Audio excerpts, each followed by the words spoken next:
Saudações pessoal, bem-vindos ao canal. Quando o Grêmio contratou o Thiago Nunes, eu particularmente tinha o Thiago Nunes na conta de um bom treinador. Esse vídeo aqui é muito mais uma conversa, mais um bate-papo que eu quero ter com vocês. E aí, se é uma conversa, se é um bate-papo, é claro que não vou apenas eu ficar falando, vocês também. A caixa de comentários está aberta aqui embaixo e eu não vou perguntar se você está achando boa ou ruim a passagem do Thiago Nunes, porque a resposta é óbvia. Eu estou abrindo a caixa de comentários aqui embaixo para que você defina a passagem do Thiago Nunes até agora pelo Grêmio. Se fica abaixo do esperado, se é decepcionante, enfim, defina. Defina em uma palavra, uma frase aqui embaixo. Está aberta a caixa de comentários. A passagem do Thiago Nunes pelo Grêmio até agora. Por quê que eu uso a palavra decepção? Eu explico e acho que você é facilmente compreendido. Eu sempre tive o Thiago Nunes na conta de um bom técnico, porque o Thiago Nunes no Atlético Paranaense, ele fez um time jogar bem, fez um time jogar de uma forma direta, de uma forma marcante, sendo inclusive campeão da Copa Sul-Americana de Futebol, tá? Ele perdeu jogadores importantes de um ano para outro, e no ano seguinte, mesmo sem o Pablo, por exemplo, para usar um nome, saiu o Pablo centroavante do Atlético para o São Paulo e o Atlético foi no mercado buscar o Marco Ruben, que é um jogador de características diferentes das características do Pablo.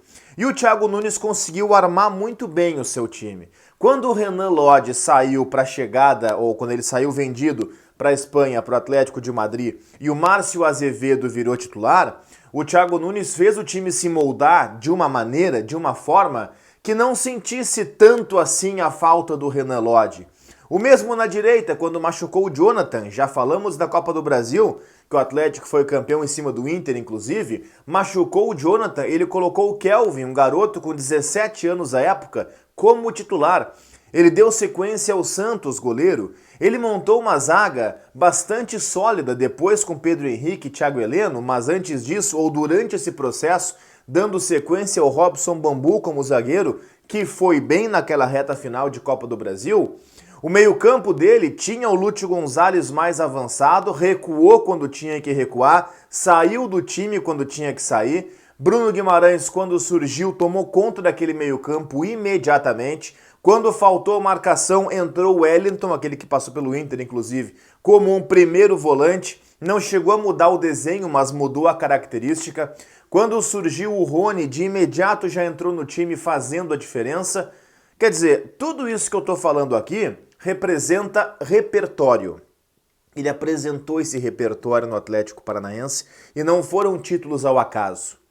No Corinthians, quando ele vai depois do Atlético, ele comete uma série de erros, ele não é respaldado pela diretoria do Corinthians, e eu imaginava daqui a pouco o seguinte, poxa, os erros que ele cometeu no Corinthians, de perder o comando do vestiário, de querer fazer modificações ali, tirando de imediato, sem averiguar antes, ali, especialmente o Ralf e o Jadson, até mesmo o fato de perder o apoio da direção, daqui a pouco a própria direção viu que não adiantava apoiar. Enfim, ele cometeu muitos erros no Corinthians, não deu certo, foi demitido em meio ao Campeonato Brasileiro.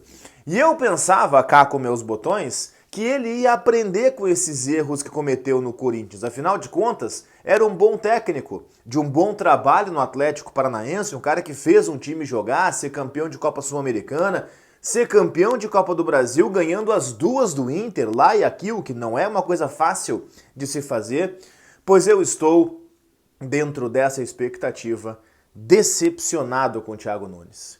O que eu tô vendo é um treinador que não consegue identificar padrões no seu jogo, é um treinador que não consegue ter ideias ao longo do jogo, é um treinador que, pelo que se vê, não tem tanto assim o comando do vestiário e tá perdendo, inclusive, para jogadores que nem são tão líderes assim. Matheus Henrique discutiu com ele esses dias e você viu, imagina, para todo mundo assistir. Ali o Matheus errou também, mas ele só errou porque daqui a pouco ele não sente no seu técnico, no seu comandante, no seu superior, hierarquicamente, uma liderança forte. Então isso é marcante, esse é um sinal muito forte de um cara que não tem o domínio do que está acontecendo. Dentro do jogo, algumas escalações, algumas substituições, a inércia em vários momentos, demorar até os 40 do segundo tempo para mexer, tudo isso faz com que eu classifique, com que eu rotule a passagem de Thiago Nunes pelo Grêmio até agora, pelo menos, como decepcionante. Daqui a pouco o erro está em mim, por esperar mais e ele render menos. Pode ser, não tem problema. Mas eu realmente esperava muito mais. Eu dizia, e muitas vezes repetia aqui no canal, inclusive, que seria difícil alguém fazer um trabalho tão ruim quanto o Renato vinha fazendo no Grêmio no último ano e meio. O Thiago Nunes começou bem, mas ele voltou a um ponto de estagnação que o Renato também estava.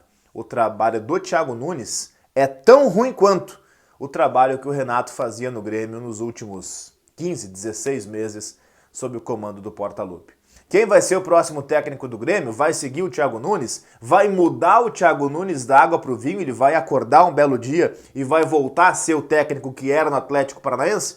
Não sei.